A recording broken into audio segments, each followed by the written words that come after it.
দফা দাবিসহ সপ্তাহব্যাপী নতুন কর্মসূচি ঘোষণা করেছে বৈষম্য বিরোধী ছাত্র আন্দোলন। 12ই আগস্ট সোমবার সংগঠনটির অন্যতম সমন্বয়ক আবু বাকের মজুমদার এই কর্মসূচি ঘোষণা করেন। তিনি বলেন, 13ই আগস্ট মঙ্গলবার থেকে বৈষম্য বিরোধী ছাত্র আন্দোলনের ব্যানারে সপ্তাহব্যাপী রেজিস্ট্যান্স উইক শুরু হতে যাচ্ছে। এই কর্মসূচির অংশ হিসাবে মঙ্গলবার সারা দেশে যে সকল স্থানে আমাদের জাতীয় বীরেরা বৈষম্য বিরোধী আন্দোলনে শহীদ হয়েছেন সেসব পয়েন্ট অভিমুখে রোড মার্চ কর্মসূচি পালিত হবে। রোড মার্চে সংশ্লিষ্ট স্থানে জড়ো হয়ে আমরা 1 মিনিট নীরবতা পালন করব এবং শহীদদের স্মরণে দোয়া ও প্রার্থনা করব। ঢাকা বিশ্ববিদ্যালয়ের টিএসসির রাজু ভাস্কর্যের পাদদেশে বিকাল 3টায় জমায়েতের মাধ্যমে এই কর্মসূচি শুরু হবে বলে জানান আবু বাকের মজুমদার।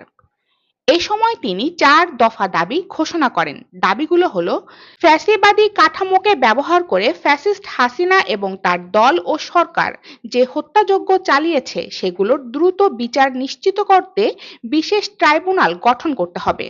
সংখ্যালঘুদের উপর আওয়ামী লীগ ও এর সহযোগী মহাজোটের শরিক দলগুলোর পরিকল্পিত হত্যা, ডাকাতি ও লুণ্ঠনের মাধ্যমে গণ অভ্যুত্থানকে বিতর্কিত করার প্রচেষ্টায় অংশগ্রহণকারীদের দ্রুত বিচারের আওতায় আনতে হবে এবং সংখ্যালঘুদের ন্যায্য দাবি মেনে নিতে হবে। প্রশাসন ও বিচার বিভাগে যারা ছাত্র জনতার অভ্যুত্থানে হামলা, মামলা এবং হত্যাযজ্ঞকে বৈধতা দিয়েছে এবং ফ্যাসিবাদী ব্যবস্থা বারংবার কায়েমের চেষ্টা করেছে তাদের দ্রুততম সময়ে অপসারণ ও নতুন সরকারে তাদের নিয়োগ বাতিল করে বিচারের আওতায় আনতে হবে। প্রশাসন ও বিচার বিভাগে যারা এতদিন বৈষম্যের শিকার হয়েছে তাদের জন্য দ্রুততম সময়ে সুযোগের সমতা নিশ্চিত করতে হবে। ইয়ামুল আশুরা বৃষ্টি, সময়ের কণ্ঠস্বর, ঢাকা।